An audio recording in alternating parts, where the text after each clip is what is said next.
Hi Angel, and welcome back to another little girly chat. Today we're going to talk about how to step into your feminine energy. I feel like this is quite a touchy subject that some people feel a type of way about. This is just my experience with how I feel like I really stepped into my feminine energy and what that means for me. If it doesn't resonate with you, that is absolutely okay. Let's get into it.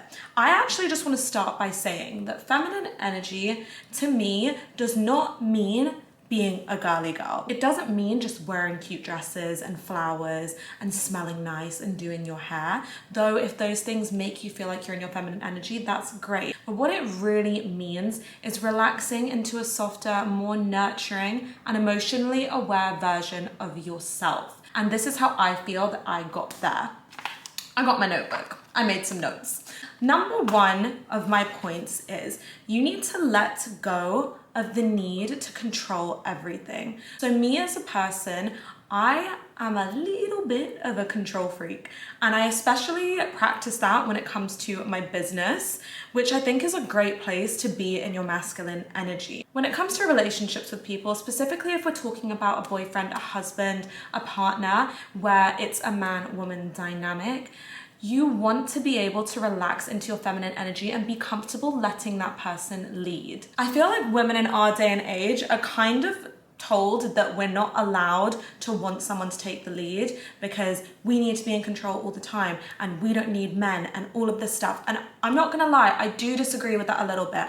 I think that women need men and I think that men need women, and there's nothing wrong with needing each other. But now we've kind of gone into this thing where we like headbutt each other and say that we don't need each other, and there's a lot of hate there where I feel that there should not be animosity towards. A man can lead, and that's okay. If you want to be in your feminine energy and you found someone who you trust to lead, then you do that. It's okay to relax into your feminine in that sense. I love this saying from My Big Fat Greek Wedding where it's like the man is the head of the household, but the woman is the neck and she turns the head whichever way that she likes.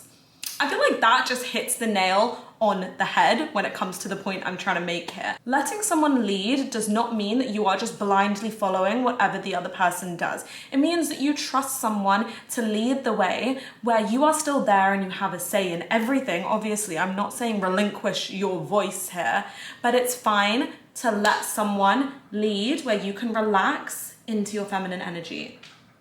On to point number two, look after yourself. I personally feel that self-care is a big part of loving yourself, and you need to water your own plants. Like, you know, they did that experiment where it was like, they talked to a plant really horribly and they talked to one plant really nicely, and the plant that they talked to nicely literally grew and flourished into the most beautiful plant, and the one that they talked to horribly died. Imagine what you're doing to yourself if you have a horrible internal monologue, if that happens to a plant. You need to make sure that you look after yourself, that you take time to care for yourself, because when you water your own plants, they truly do grow. Like, you might think it's pointless to have a little self-care night. You might think it's pointless to journal. You might think it's pointless to meditate. These things are not pointless. Even though you can't see a result straight after you do the one thing, day in, day out, when you're constantly pouring into yourself and giving yourself that love, you are going to start to love yourself more, which means that you are not going to settle for less than you deserve.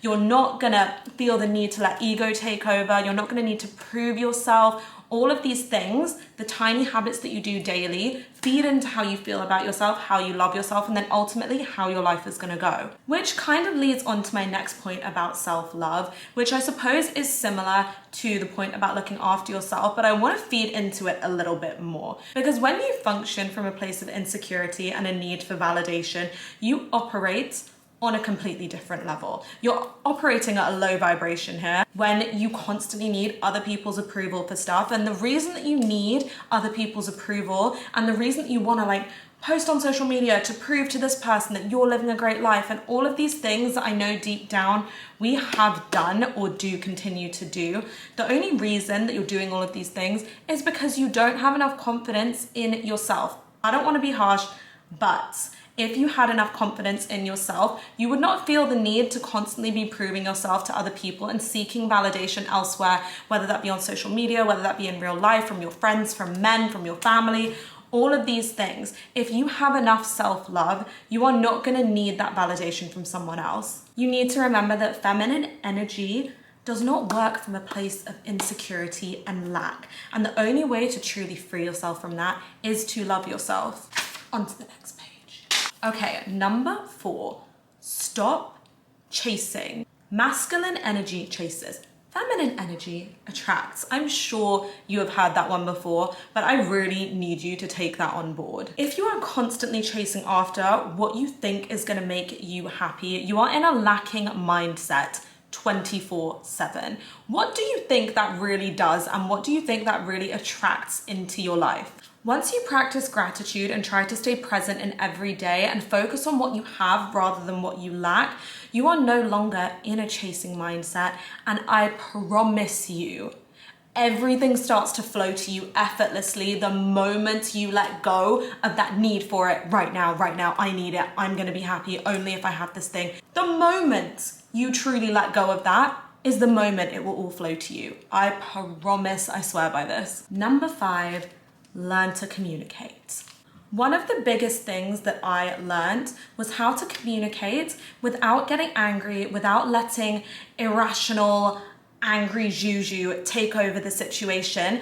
Sit back, rationalize my thoughts, and communicate what I'm truly feeling rather than acting out of anger. This literally changed the dynamic of my relationships, I swear. Here's the thing, if we're talking specifically about a relationship with a man, if you come to that man with anger, with fire, he is going to respond back with that same fire. Whereas if you come to them openly and calmly and communicate how you are feeling without getting angry and being very matter of fact about it, still being assertive, but being matter of fact and not letting your anger take over or irrationality take over, look at the response you get and look at how different it is.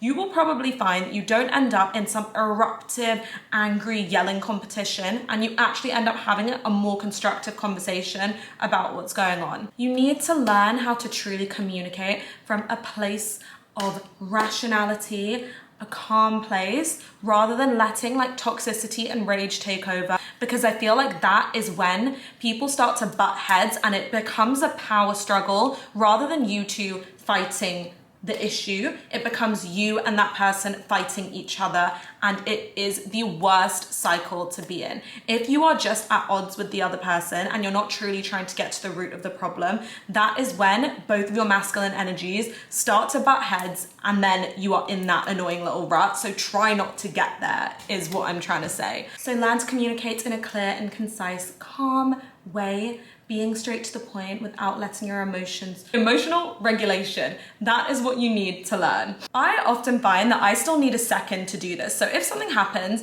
and I'm initially like really worked up about it, honestly, my thought process, my emotional regularity, it's not there in that moment. I really have to sit with something, think about it, analyze why it's making me feel the way that it's making me feel. And then once I've figured that out, I'm able to communicate it in a calm way. So another thing I would say on that point is take a second. Don't act straight away. When you're angry about something, sit, think about it. If you need to talk to someone, talk to your best friend, talk to your sister, whoever you trust and value their opinion on something. Talk it out with someone. Try and figure out why you feel the way you feel, and then go back to the issue with an actual full version of the situation and what you want to say, rather than just acting out of anger and saying something that is probably not going to get you anywhere other than that pit of like butting heads. The masculine energies are just clashing. It's not a fun place to be. The last point I want to make is specifically about relationships. And it is that all of this is very nice to say, and you can definitely practice these things whether you're in a relationship or not in a relationship, whether you're looking for one or not looking for one. But you need to find someone who balances you as well. So we all have feminine and masculine energy. You need to find someone who has the give and take, who has what you lack. So you have the right balance of the masculine and the feminine, and you're not with someone who is toxic, because you can't have a calm conversation. You can't learn to communicate effectively with someone who isn't going to reciprocate it back. So this is why it's so important to keep your standards so high and not settle for someone who is not emotionally aware, who is not in their masculine energy, if that's what you're looking for, because none of this is going to work if you settle for someone who is not in their masculine energy and not that person that's going to balance your energy out correctly. This is why you need to remember that you are the prize, you do not chase, you attract, and you never settle for less than you deserve. I hope this helped you.